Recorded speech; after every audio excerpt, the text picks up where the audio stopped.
También os recomiendo que os leáis en el capítulo 28. Además está titulado, en el versículo primero pone bendiciones de la obediencia. Y a partir del 15 dice consecuencias de la desobediencia. Aleluya. Pero aquí en el 30 nos dice, el título es condiciones para la restauración y bendición. Y el Señor sucederá, dice, que cuando hubieren venido sobre ti todas estas cosas, ya sea la bendición o la maldición que he puesto delante de ti, y te arrepintieres en medio de todas las naciones a donde te hubiera arrojado el Señor tu Dios, y te convirtieres al Señor tu Dios y obedecieres a su voz conforme a todo lo que yo te mando hoy, tú y tus hijos, con todo tu corazón y con toda tu alma, entonces el Señor hará volver a tus cautivos y tendrá misericordia de ti y volverá a recogerte de entre todos los pueblos a donde te hubiere esparcido el Señor tu Dios. Bueno, a ver.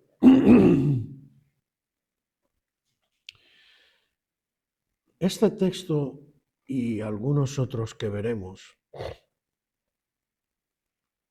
son muy importantes, porque normalmente y sobre todo a veces pensamos que hay cosas que, como están en el Antiguo Testamento, a nosotros no nos afectan, ¿no?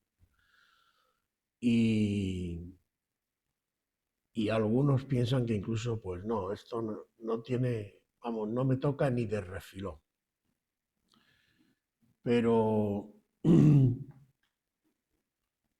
el mismo Nuevo Testamento, creo que es en boca del apóstol Pablo, nos dice que las cosas que le pasaron al pueblo de Israel, las cosas antiguas, se dejaron escritas para que nos sirvieran a nosotros de ejemplo, para que no caigamos en lo mismo. Y es verdad que hay diferencias entre el pacto del Antiguo Testamento y el pacto del Nuevo, porque el pacto del Nuevo es un pacto por pura fe y por pura gracia de Dios obrando en nosotros. Pero quizás podíamos caer en el error de pensar, como incluso a algunos parece que el propio apóstol Pablo tuvo que luchar contra esta gente, que se equivocaban y pensaban que, por ejemplo, ya pues los 10 mandamientos, la ley, ya, bueno, eso ya no tiene nada que ver con nosotros. Nosotros no tenemos por qué cumplir la ley.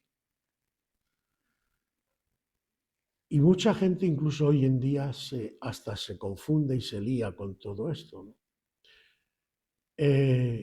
Porque cuando tomamos este concepto de que como yo estoy bajo la gracia, como dice el apóstol Pablo en Romano, prácticamente ya puedo hacer lo que quiera y el Señor me va a perdonar de todo y el Señor...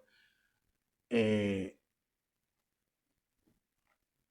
apóstol Pablo es muy claro, dice, pecaré porque estoy bajo la gracia y no bajo la ley. Y el mismo apóstol dice, de ninguna de las maneras. De ninguna de las maneras. Entonces, hermanos, ¿cómo cogemos todo esto? A veces yo entiendo que mucha gente se puede confundir. Y vamos a ver si podemos, con la ayuda del Señor, por lo menos intentar aclarar algunas cosas.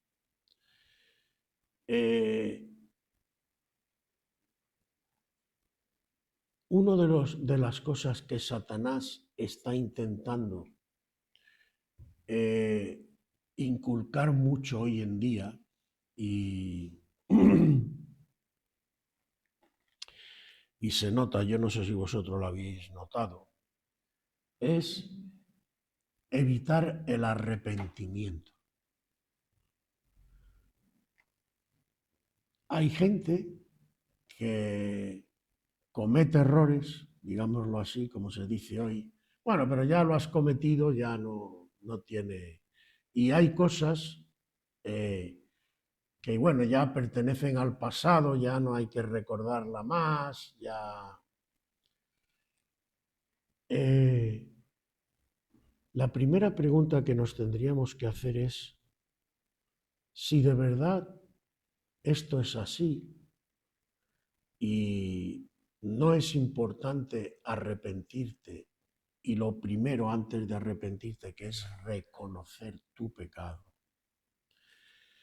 Si esto fuera así, entonces, entre otras cosas, yo digo que por pura lógica no tendríamos que tener problemas, la sociedad tendría que marchar bien, Dios toleraría todo el pecado que hay y bueno, pues como dicen en mi tierra, aquí paz y después gloria, ¿no? Pero entonces, ¿por qué hay tantos problemas? ¿Por qué hay tanta desgracia en el mundo? ¿Por qué hay tanto sufrimiento en el mundo? Que, por cierto, a mí me llama la atención, sobre todo a la gente incrédula, de todos los problemas del mundo, la culpa la tiene Dios. Pero cuando pasa algo bueno, no, Dios aquí no tiene nada que ver. Qué curioso, ¿no? Cómo sabemos justificarnos. Pero para Dios, hermanos, eh, el arrepentimiento no solo es importante, es básico, es primordial, es esencial. Porque hay un aspecto del arrepentimiento del que no se habla. Porque pensamos que, por ejemplo, que Dios nos dio la ley como una serie de normas simplemente. Nosotros cuando hablamos de ley, parece que hablamos de una normativa, una serie de recados o de cosas que tenemos que poner en práctica y ya está. Pero la ley de Dios es algo más que eso. Es verdad que son normas, pero entre otras cosas, la ley de Dios expresa una forma de ser, porque esas normas responden a un tipo de comportamiento. Por ejemplo, no matarás. Quiere decir que tú no tienes que tener la intención en tu corazón ni el odio para matar a otro. No adulterarás. Quiere decir que tú tienes que tener en tu corazón un amor al prójimo y un respeto para no caer en eso.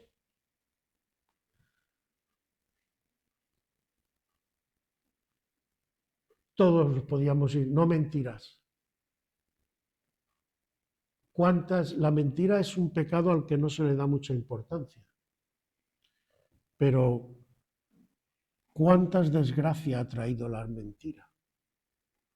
A vidas, familias e incluso naciones. Y esto del capítulo 30, además, hablando de naciones, porque a veces pensamos que hay responsabilidades individuales, pero también hay responsabilidades colectivas. El Señor, por ejemplo, esto está dicho al pueblo de Israel, a la nación de Israel. No está dicho a un solo individuo. Y lo que les está diciendo es, cuando hayáis metido la pata y os deis cuenta, porque fijaos el Señor además, a ver cómo entro para que me entendáis bien, porque esto es importante. Realmente en la actualidad, y por esto es importante el tema del arrepentimiento, en términos generales, no ha cambiado nada la situación que había en Génesis. No ha cambiado. ¿Por qué digo esto? ¿Qué es lo que el Señor le dice a Adán en la primera prueba que le pone y en la que falla? No comerás del árbol de la ciencia del bien y del mal. Una orden sencilla. Y le dice, porque cuando lo comas, si lo comes, vas a morir. Le da, no quiero que lo coma porque las consecuencias son la muerte. ¿Qué hace Adán?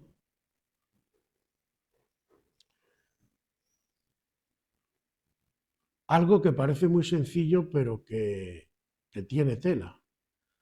Porque primero, su acción demuestra que confía más en Satanás que en el propio Dios.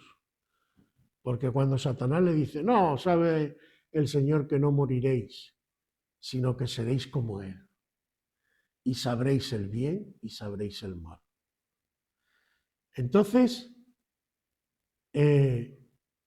aunque no se dice explícitamente, yo creo que se entiende muy claro que Adán le da más crédito a lo que dice Satanás que a lo que dice Dios.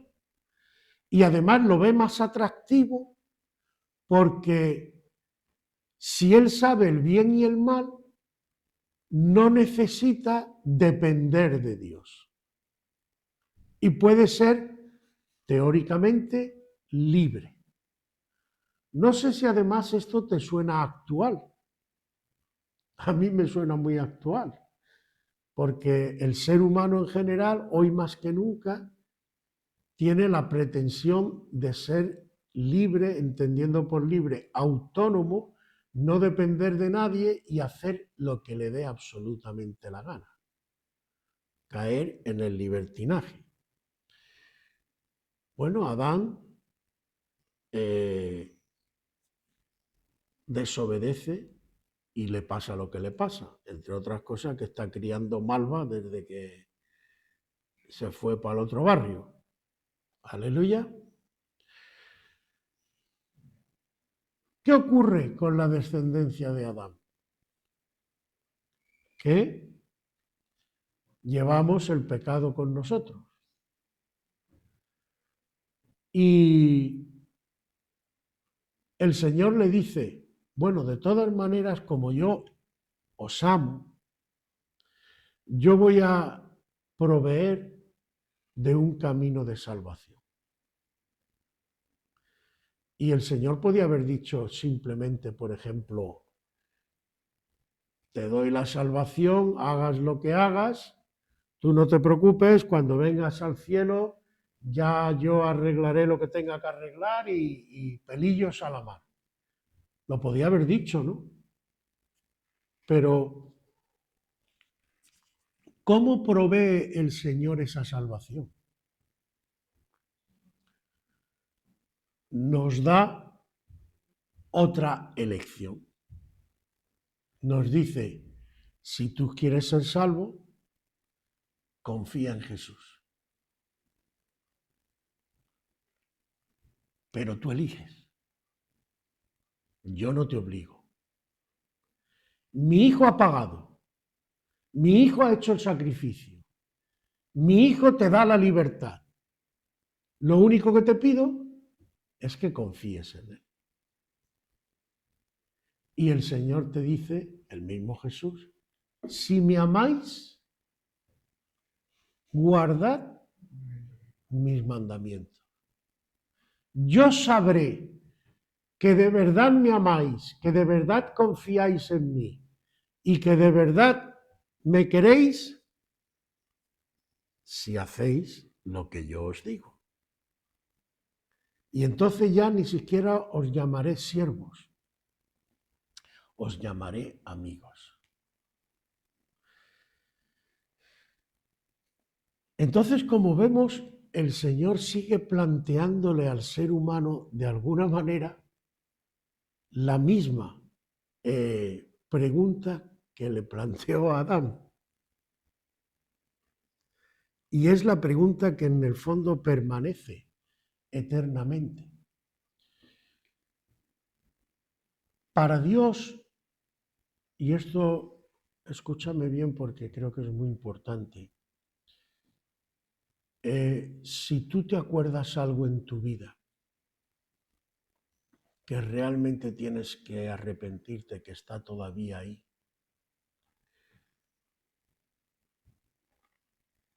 enfréntalo, pídele a Dios. Hay cosas que ya no se pueden solucionar, hay cosas que ya no tienen remedio, entonces basta con que le pidas perdón. Pero si hay algo que está en tu mano solucionar o restaurar, tú tienes que intentar hacerlo. Y sobre todo, y lo más importante, después de arrepentirte, tú tienes que pedirle ayuda a Dios para vivir conforme a su ley y a sus santos mandamientos. Y esto es importante por dos cosas esenciales, hermano. Como yo he trabajado con máquinas, quizás en esto tengo una ventaja, pero por poner un ejemplo sencillo que creo que me vais a entender. Tú imagínate que tienes un coche entero con todo lo que necesita, los asientos, el volante, todo, menos el motor. ¿Para qué quieres ese coche? Para nada. ¿Vale? Entonces, sin embargo, si le pones el motor, tienes una herramienta muy útil. Todo lo demás empieza a tomar sentido, a serte útil, los asientos, el volante, la palanca de cambio, empieza a ser útil cuando tienes el motor. Sin el motor, que es lo que le da energía, transmite y tal, no te sirve para nada. Vamos a leer en el mismo capítulo 30 que hemos leído de Deuteronomio. Lo que pasa es que no he querido leer hasta el final para que no se hiciera muy largo. Vamos a leer el último versículo del 30, que es el versículo 20. El Señor le está diciendo cuando tú te arrepintieres, es decir, cuando tú te des cuenta, le está diciendo al pueblo de Israel, de que te está yendo mal, de que las cosas no funcionan y te vuelvas a mí porque te des cuenta de que el problema tiene que ver con que hay algo entre tú y yo que no va como tiene que ir. Entonces, yo empezaré a actuar en tu vida y lo podéis leer todo el texto. Pero al final me ha interesado porque dice, el versículo 20 es muy claro. Dice, amando al Señor tu Dios, atendiendo a su voz y siguiéndole a Él, porque Él es vida para ti y prolongación de tus días, a fin de que habites sobre la tierra que juró el Señor a tus padres, Abraham, Isaac y Jacob, que les había de dar. Repito, amando al Señor tu Dios, atendiendo a su voz y siguiéndole a Él, porque Él es vida para ti. En el mismo Génesis, aparte del árbol de la ciencia del bien y del mal, ya lo hemos dicho muchas veces, había otro árbol, que era el árbol de la vida. ¿Estaba prohibido comer de ese árbol? Solo estaba prohibido comer del árbol de la ciencia del bien y del mal. ¿Sabéis? La palabra pecado en el hebreo, la raíz, sería algo así como al tirar, fallar en el blanco. O sea, la idea de pecado en el hebreo es que el ser humano se equivocó al tomar la decisión. Se fue a donde no tenía que haberse ido. Porque si en lugar, que era lo que el Señor quería, si en lugar de buscar ser autónomo y saber el bien y el mal, hubiera buscado la presencia de Dios, la vida, como dice el Evangelio de Juan, en él estaba la vida, y la vida, dice algo importante, es la luz de los hombres. Si tú quieres luz, la luz es la vida de Cristo en ti. Esa vida de Cristo en ti te da luz, y no vas a obtener luz fuera de eso. Por eso hay mucha gente que sabe muchas cosas, que ha estudiado 7 carreras, que conoce la Biblia de pe a pa. Satanás se conoce la Biblia de pe a pa, pero no es salvo, porque además la tuerce, la tergiversa por su orgullo y por su soberbia. Pero para aprender las cosas como se tienen que aprender, tú necesitas al Señor. La misma ley, que es lo que viene el apóstol Pablo a transmitirnos, si tú desligas la ley de la presencia de Dios, que era lo que pasaba en el Antiguo Testamento muchas veces, porque como dice el mismo apóstol Pablo, dice, Dios no os dio la ley para que os salvarais por la ley, porque Dios sabía que vosotros con vuestra naturaleza caída no ibais a poder cumplir la ley, no podéis. Si fue Cristo siendo Dios y le costó y sudó sangre, ¿vosotros vais a cumplir la ley? No. Para mí la mayor prueba, esto es personal, pero para mí la mayor prueba de que Cristo es Dios es lo que Cristo aguantó, lo que Cristo vivió, lo que Cristo sufrió, lo fiel que fue. Como dice en otro sitio, pasó haciendo bienes y lo único que recibió fue palos y maldiciones. Pero él siguió. Y en la cruz, solo, abandonado incluso de su padre, que había cortado la comunión con él, y él hasta el final. Eso no hay ser humano que lo resista. Si el Espíritu de Cristo no fuera el Espíritu Santo en toda su plenitud, eso no lo aguanta nadie. Por eso, esto es mi opinión personal, pero yo creo, desde luego, que con mucha base bíblica, y lo tengo muy claro. Pero eso es otro tema. A lo que voy es que la ley, para incluso interpretarla correctamente, la Torá, necesita a Cristo. Y lo importante en nuestras vidas, hermanos, es que Cristo tenga una presencia real en nosotros, la comunión con el Espíritu Santo. Él es la luz que ilumina lo que estas letras dicen.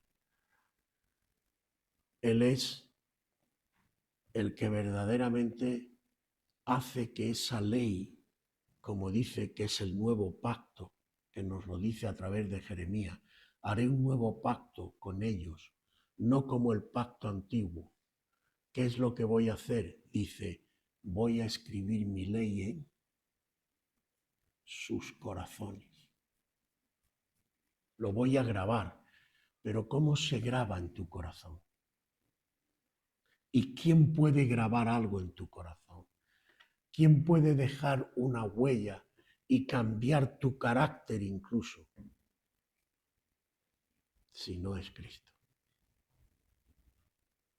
Entonces, por esto, hermanos, Dios no pasa ciertas cosas por alto.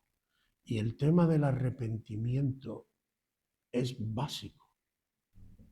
Porque si no reconocemos nuestro error.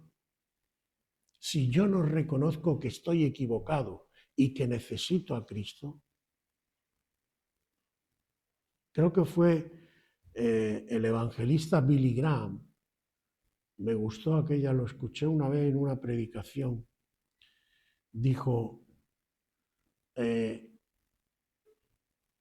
nunca se ha aplicado el cristianismo real con todo lo que ello conlleva en ninguna nación del mundo.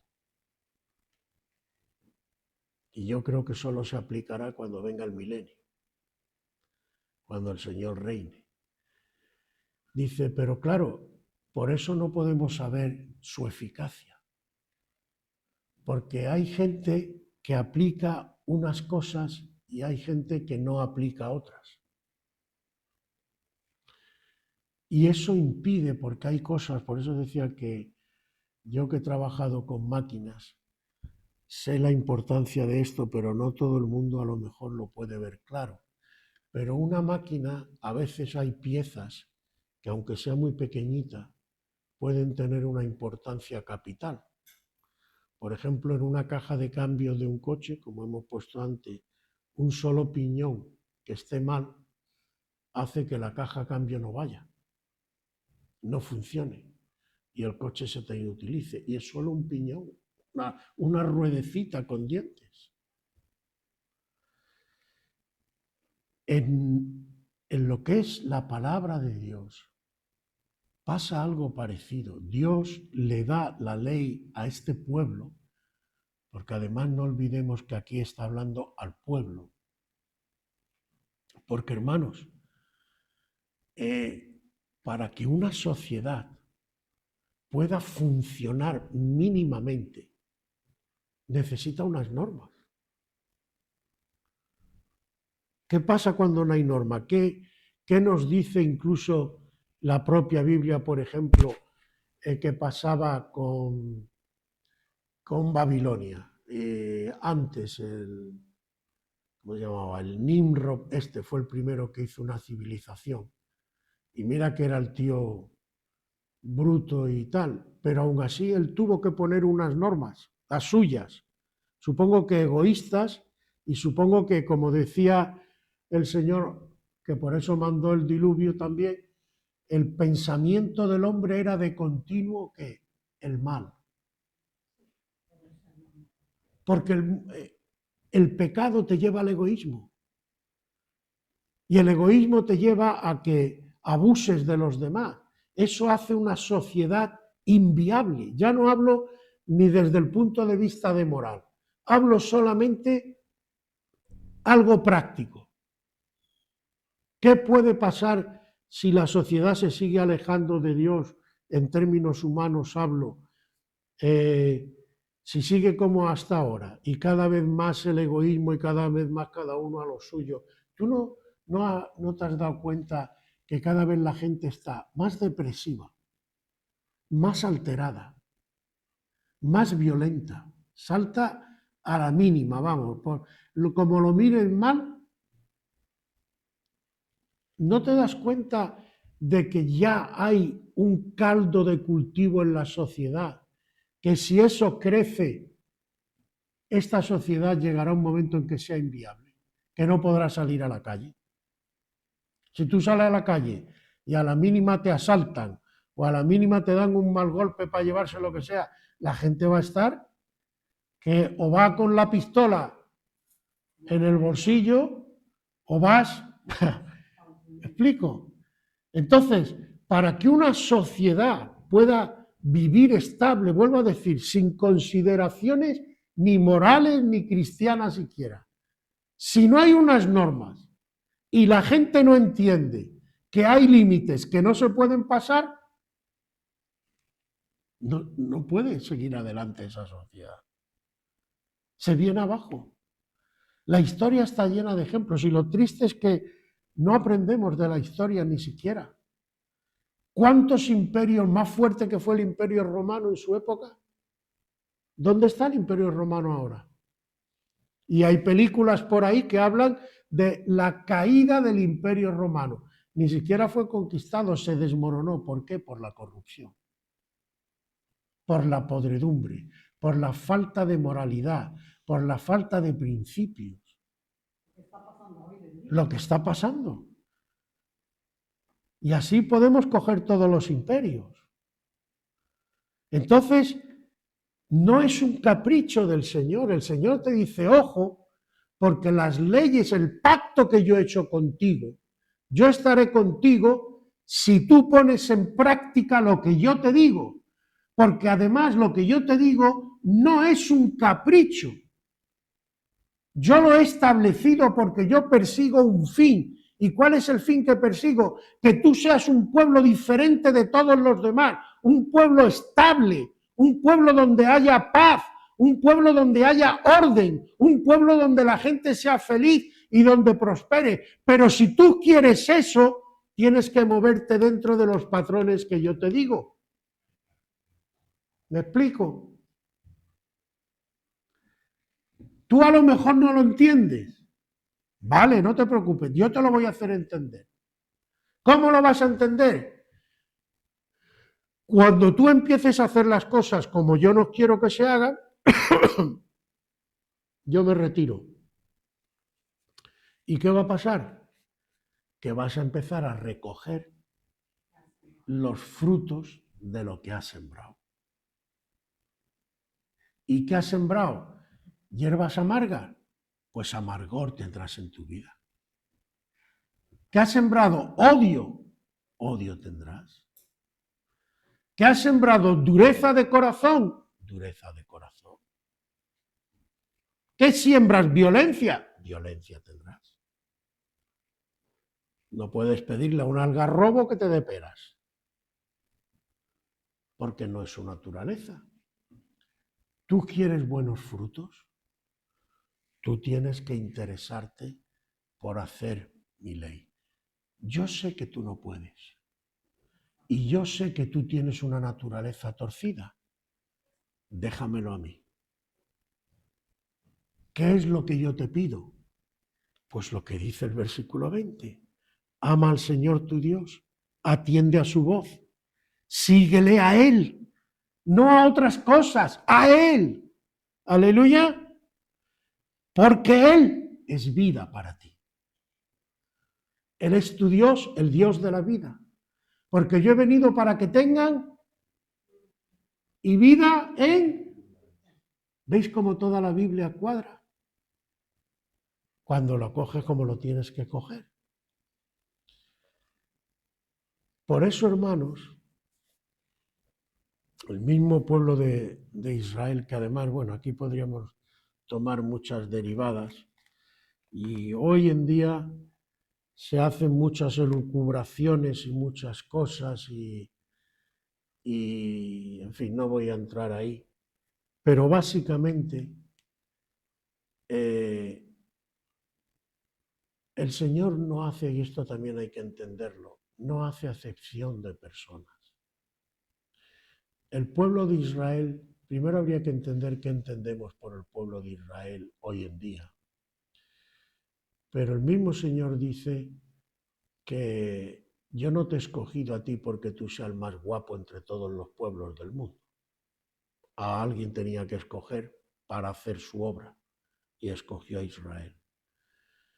Pero aunque yo estoy de acuerdo en que Israel tiene unas promesas de Dios y hay un pacto y Dios siempre es fiel, siempre digo, y yo estoy casado, como todos sabéis, con una judía,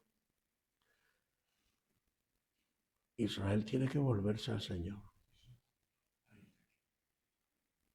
Israel, yo a veces escucho cosas que digo, bueno, el Israel además carnal, ojo, porque el verdadero Israel hoy en día, ¿qué es?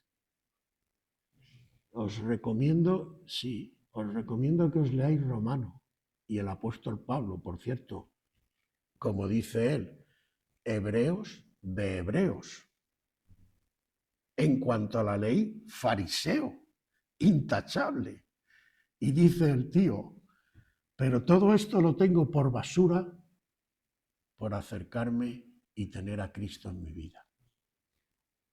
O sea, más podríamos decir, pero dice, ¿es que la promesa de Dios ha fallado? No me acuerdo qué capítulo, pero está en Romano, lo podéis leer. Dice, es que las promesas y Cristo no venía para Israel. Y el apóstol, que se ve que tenía esa duda por ser hebreo, Señor, ¿qué pasa aquí? Viene el Mesías, lo rechazamos, tal. Y el Señor primero le hace ver, dice, bueno, no todos. Tú mismo, ha habido algunos judíos que han aceptado al Señor y forman parte.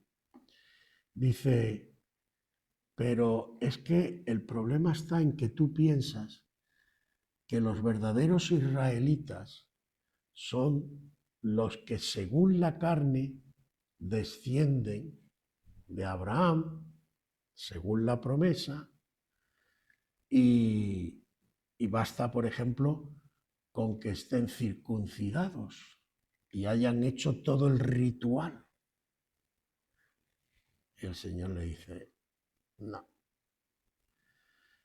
El verdadero israelita es el que viene según la promesa, que es por fe. Y todo el que es de la fe es de Israel. Y el Señor le hace ver con una imagen gráfica que los gentiles, los que no son israelitas, que han aceptado a Cristo, han sido injertados en el olivo que arranca de los primeros padres, y ese olivo ha sufrido también algunas ramas que han sido cortadas porque han rechazado al Señor. Pero Israel sigue siendo ese olivo, y las ramas que han sido injertadas, todos nosotros los que no somos judíos, que hemos sido puestos dentro de ese olivo, formamos parte de ese olivo, y ese olivo es Israel. Entonces Israel hoy en día es todo el pueblo de Dios espiritual. Porque además a veces pensamos que el ritualismo, no, yo he hecho esto y he hecho esto y ya está, ya está. Y hablando, por ejemplo, de la circuncisión, que ellos confiaban mucho, yo he sido circuncidado, como si dijéramos, a mí me han hecho ya el rito y yo soy israelita de pura cepa. Y el apóstol Pablo dice, te equivocas,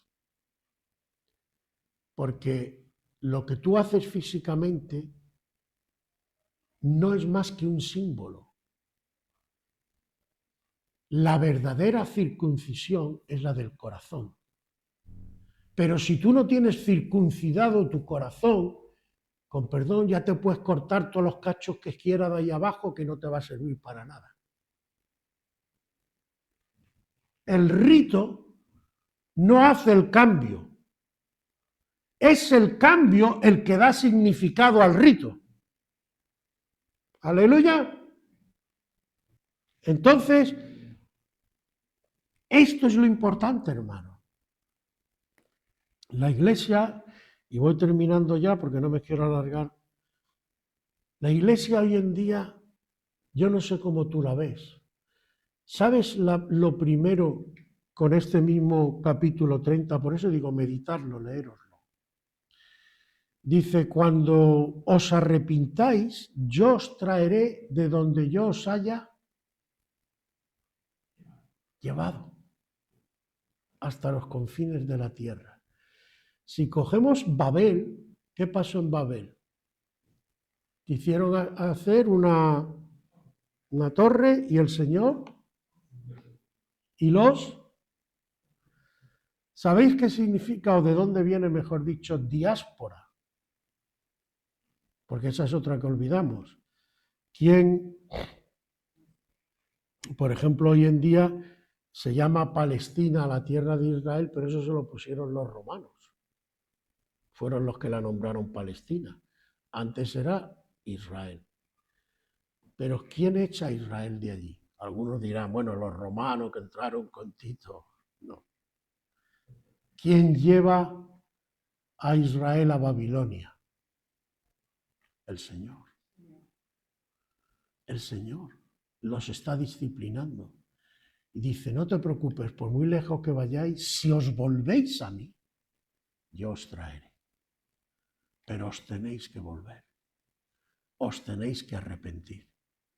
En estas condiciones no puede ser.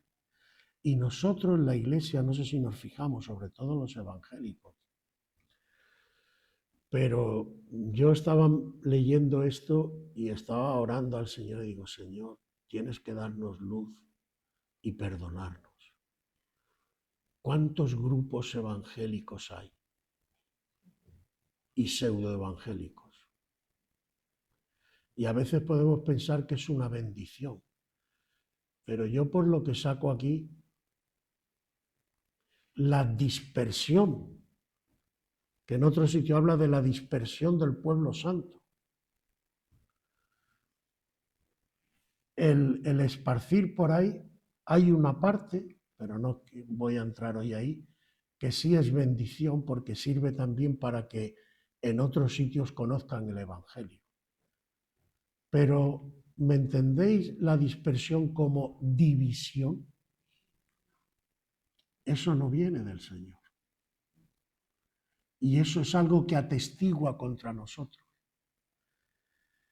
Lo cual, por eso estaba orando y estaba meditando y estaba pidiéndole al Señor, Señor, ilumínanos, ayúdanos a orar por esto.